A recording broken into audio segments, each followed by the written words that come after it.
Hi student. चलिए आज की इस वीडियो में हम लोग उत्सर्जन टॉपिक को क्लियर करेंगे। उत्सर्जन को शुरू से हम लोग लास्ट तक देखेंगे, यानी इसके डिफिनेशन से लेकर और इसके अंतर्गत जितनी भी क्रियाएं आती है उन सभी के बारे में। तो सबसे पहले हम लोग देखते हैं उत्सर्जन यानी एक्सक्रेशन है क्या। तो देखिए हम लोग शरीर में बहुत सारी ऐसे मतलब पदार्थ होते हैं जिनको शरीर से बाहर निकलना जरूरी होता है। यदि ये पदार्थ हम लोग शरीर में रहे तो ये हम लोगों के शरीर के अंदर बहुत सारी बीमारियों को पैदा कर सकते हैं और हम लोग अपने जान से जा सकते हैं। ठीक है, तो इन्हीं सभी पदार्थों का बाहर निकलना उत्सर्जन कहलाता है। नहीं तो हम लोग कह सकते हैं हम लोग शरीर में जितने भी जो हानिकारक पदार्थ होते हैं, ऐसे कहिए बेकार पदार्थ, जिसको हम लोग अपशिष्ट पदार्थ कहते हैं। ठीक है, अपशिष्ट पदार्थ। तो हम लोग शरीर से अपशिष्ट पदार्थों का बाहर निकलना उत्सर्जन कहलाती है। निकलने की क्रिया को उत्सर्जन कहते हैं। और जो पदार्थ बाहर निकल रहे होते हैं, यानी बाहर जो निकलते हैं, उन पदार्थों को हम लोग कहते हैं उत्सर्जी पदार्थ। उन पदार्थों को हम लोग कहते हैं उत्सर्जी पदार्थ। और इस क्रिया को, टोटल क्रिया जो होती है, बाहर निकलने की जो क्रिया होती है, उसको हम लोग कहते हैं उत्सर्जन। चलिए एग्जाम्पल जैसे देखिए, हम लोग के जो नाक से बलगम निकलते हैं, मुंह से निकलते हैं, वो जो निकल रहे होते हैं उसको हम लोग कहते हैं उत्सर्जन। और जो बलगम निकलता है उस बलगम को कहेंगे उत्सर्जी पदार्थ। जैसे देखिए पसीना निकलता है, तो जो पसीना निकल रहा होता है उस प्रक्रम को हम लोग कहते हैं उत्सर्जन। और जो पसीना निकल गया है उसको हम लोग कहेंगे उत्सर्जी पदार्थ। उसी तरह से यहाँ पर कुछ उत्सर्जी पदार्थों का नाम दिया गया, जैसे पेशाब, बलगम, पसीना इत्यादि। ये सब मतलब उत्सर्जी पदार्थ है। अब मुख्य रूप से देखा जाए तो हम लोग शरीर से जो उत्सर्जी पदार्थ होते हैं वो मूल रूप से मात्र 5 जो हम लोग के अंग है उनसे बाहर आते हैं। यानी 5 ऐसे अंग है जो उत्सर्जी पदार्थों को क्या करते हैं, बाहर निकालते हैं। मुख्य रूप से 5 ही हैं। जैसे देखिए, एक में है स्किन यानी त्वचा। त्वचा जो है एक ऐसा, ये उत्सर्जी पदार्थों को बाहर निकालने वाला एक ऐसा पदार्थ है, एक ऐसा अंग है, एक ऐसा अंग है जो पसीना, सीबम, नमक इत्यादि को बाहर निकालता है। अब देखिए जैसे पसीना स्किन से गर्मी के दिनों में निकलता है, पसीना निकलता है, तो ये पसीना उत्सर्जी पदार्थ हुआ और इसको निकालने वाला कौन है, त्वचा है। उसी तरह से सीबम, जिससे कभी कभी देखते हैं हम लोग, जैसे यहाँ पर स्किन पे चाहे कहीं पे फेस वगैरह पर ऐसे चिकना चिकना पदार्थ निकलता है। ठीक है, तो वो सीबम है। ठीक है, नाक वगैरह में देखना सीबम निकलता है, तो उत्सर्जी पदार्थ है, उसको भी त्वचा बाहर निकलता है। उसी तरह से नमक, जो पसीना निकलता है उसमें नमक की भी मात्रा होती है, तो वो भी किसके द्वारा निकलता है, स्किन के द्वारा। ऐसे चाहे गर्मी के दिनों हम लोग देखते हैं जो कपड़ा पहना जाता है, ज्यादा करके ब्लैक या रेड कलर के कपड़े जो होते हैं, उसमें जो व्हाइट कलर के दिखने लगते हैं, वो पसीना के माध्यम से निकलना हुआ क्या है, नमक है। इसलिए हम लोग पसीना का टेस्ट करते हैं तो हल्का नमकीन मतलब पता चल जाएगा। इसके बाद है दूसरा महत्वपूर्ण जो अंग है जो क्या करता है, उत्सर्जी पदार्थों को बाहर निकलता है, वो है लंग्स यानी फेफड़ा। फेफड़ा की बात की जाए तो फेफड़ा के द्वारा मुख्य रूप से कार्बन डाइऑक्साइड, ये सबसे अधिक कार्बन डाइऑक्साइड को उत्सर्जित करता है। यानी कार्बन डाइऑक्साइड जो बहुत ही हम लोग के लिए उत्सर्जित पदार्थ है, जो काफी हानिकारक है। शरीर में अगर कार्बन डाइऑक्साइड की मात्रा काफी अधिक हो जाए, बाहर न निकले, तो आदमी की मृत्यु हो जाएगी। उसको बाहर निकालता कौन है, लंग्स यानी फेफड़ा। तो फेफड़ा देखिए किन किन पदार्थों को बाहर निकालता है, CO2, वाष्प को जैसे हम लोग ऐसे सांस लेते हैं, उसके बाद छोड़ते हैं ना, तो उसमें जल वाष्प होता है, यानी कुछ पानी को, कुछ वाष्प को ये क्या करता है, फेफड़ा से वो आता है, तो फेफड़ा उसको बाहर निकालता है। उसी तरह से बलगम, ऐसे देखना कभी खंखार निकलता है, तो वो सब बलगम, वो सब फेफड़ा के द्वारा ऐसे निकलता है। उसके बाद है बड़ी आंत, इंटेस्टाइन। ये भी जो होती है, ये कुछ उत्सर्जी पदार्थों को बाहर निकालती है। जैसे हम लोग जो भोजन करते हैं, वो जिसमें वो भोजन नहीं पच पाता है, जो भोजन नहीं पच पाता है वो यानी अनपचा भोजन कहेंगे, तो वो भी निकल जाता है। किसके द्वारा निकलता है, बड़ी इंटेस्टाइन उसको बाहर कर देती है, रेक्टम में कर देते हैं, वहां से मल द्वार से वो बाहर आ जाता है। तो बड़ी आंत भी एक ऐसा अंग है जो उत्सर्जी पदार्थों को बाहर निकालता है। उसी तरह से लीवर यानी यकृत। ये यकृत जो है, जो शरीर की हम लोग सबसे बड़ी ग्रंथि है। ये भी आप लोग पता है कि शरीर की सबसे बड़ी ग्रंथि जो लीवर होता है, ये भी हम लोग के लिए उत्सर्जी पदार्थों को निकालने वाली एक बहुत ही महत्वपूर्ण अंग है, जो क्या करता है, अमोनिया को यूरिया में परिवर्तन कर देता है और तब वो यूरिया बाहर निकालता है। किसके द्वारा? किडनी से होकर के, माने किडनी से के द्वारा वो बाहर निकलता है मूत्र के रूप में। ठीक है, तो ये जो लीवर है, इसका सबसे प्रमुख काम क्या है? अमोनिया को यूरिया में परिवर्तन कर देना। और देखिए, अमोनिया हम लोग शरीर में हमेशा अमोनिया बनते रहता है, जो भी हम लोग भोजन करते हैं उसके फलस्वरूप ये अमोनिया तैयार होता है। और अमोनिया बहुत ही खतरनाक पदार्थ है, बहुत ही ये जानलेवा पदार्थ है। अगर इसकी मात्रा ज्यादा हो जाएगी शरीर में तो आदमी मर जाएगा। ठीक है, लेकिन ये क्या करता है, लीवर क्या करता है, इस अमोनिया को यूरिया में बदल देता है। और यूरिया में जब बदल देता है, उसके बाद ये जो किडनी है वो क्या करता है, यूरिया को पेशाब के रूप में बाहर, यानी पेशाब से होते हुए बाहर फेंक देता है, निकाल देता है। उसके बाद है किडनी। किडनी ही सबसे मुख्य उत्सर्जी अंग है। किडनी सबसे मुख्य उत्सर्जी अंग है। इसको हम लोग ब्रिक या गुर्दा भी कहते हैं, उर्दू लैंग्वेज में हम लोग गुर्दा कहते हैं। तो किडनी का ये जो है उत्सर्जी पदार्थों में यूरिया को बाहर निकालता है, पेशाब का उत्सर्जन करता है, शरीर में जो पेशाब बनता है उसका उत्सर्जन करता है ब्रिक। उसके बाद में हम लोग ब्रिक के बारे में स्पेशली जानते हैं, क्योंकि सबसे महत्वपूर्ण उत्सर्जी अंग ब्रिक है, यानी किडनी है। इसके बारे में हम लोग चलते हैं। चलिए, इसका आप लोग स्क्रीनशॉट ले लीजिए।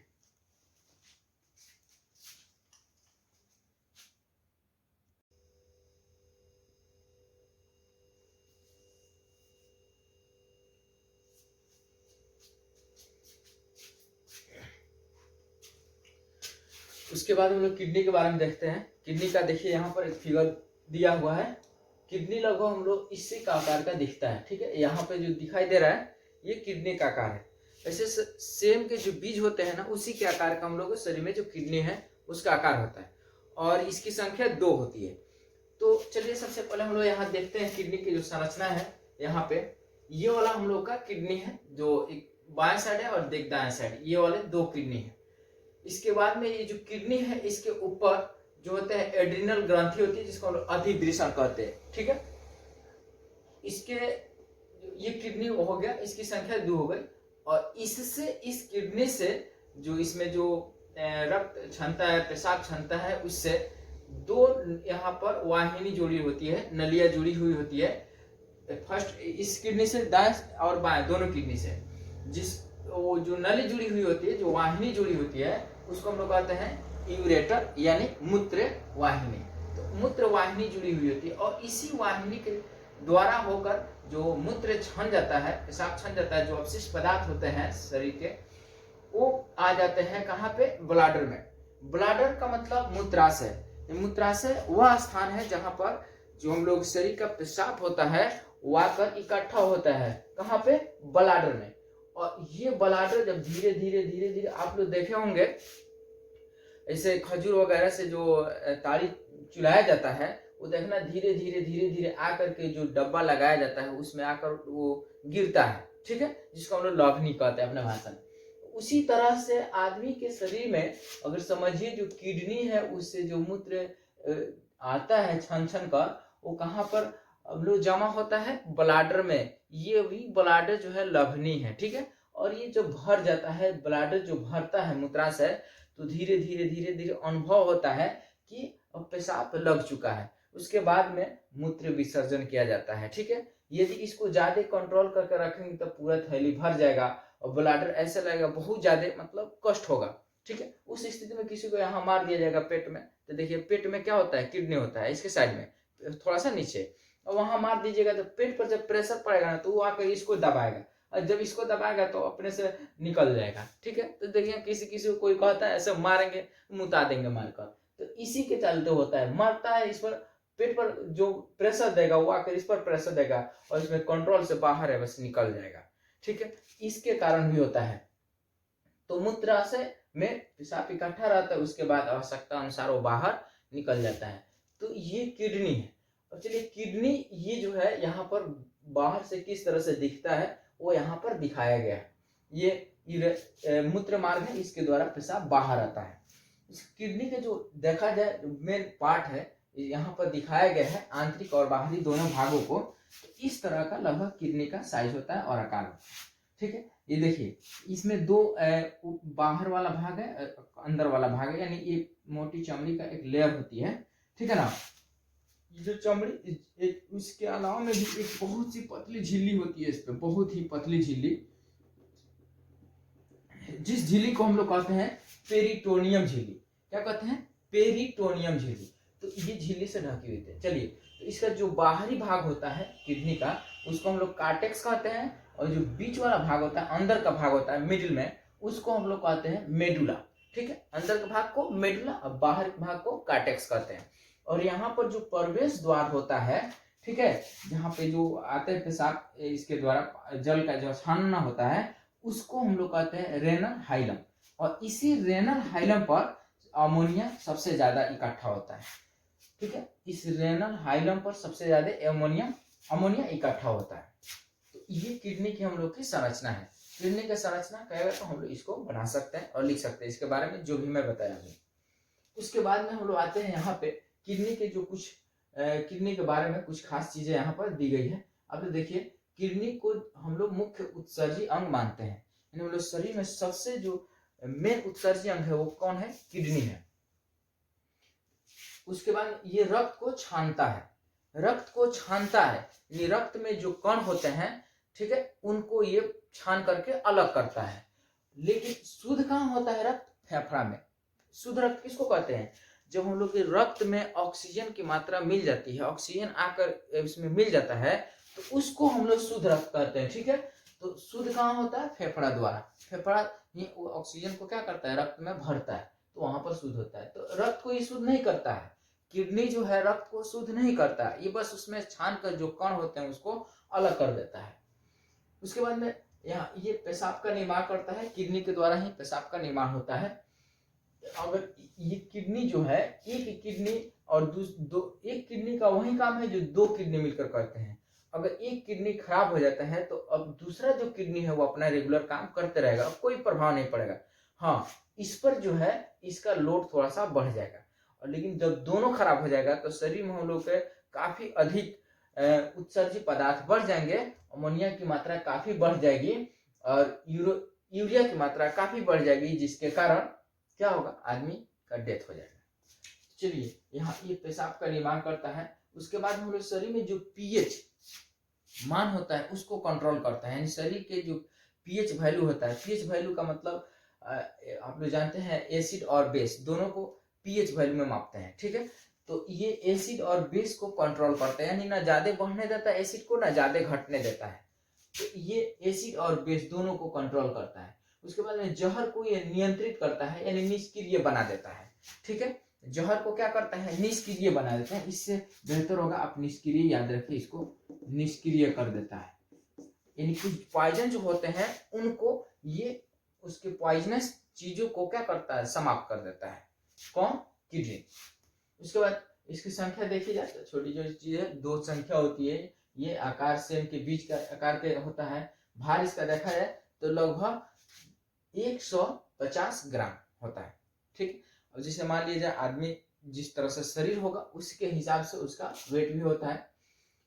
तो अप्रोक्स में इसका 140 ग्राम भार होता है। झिल्ली, इसके जो बाहरी परत एक झिल्ली से जो ढकी हुई होती है, उस झिल्ली को हम लोग पेरिटोनियम झिल्ली कहते हैं।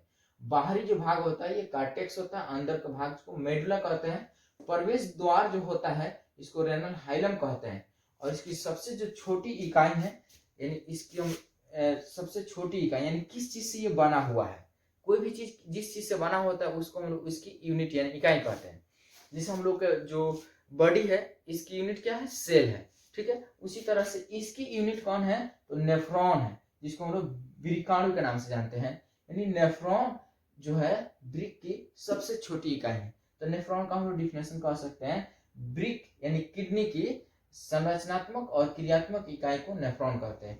और एक अगर वृक्क में देखा जाए तो लगभग 8 से 10 लाख नेफ्रॉन पाए जाते हैं एक वृक्क में। ठीक है, चलिए नेक्स्ट वीडियो में हम लोग अब नेफ्रॉन के बारे में हम स्टडी करेंगे कि वहां पर कौन कौन से कार्य होते हैं। इसको आप लोग स्क्रीनशॉट ले लीजिए।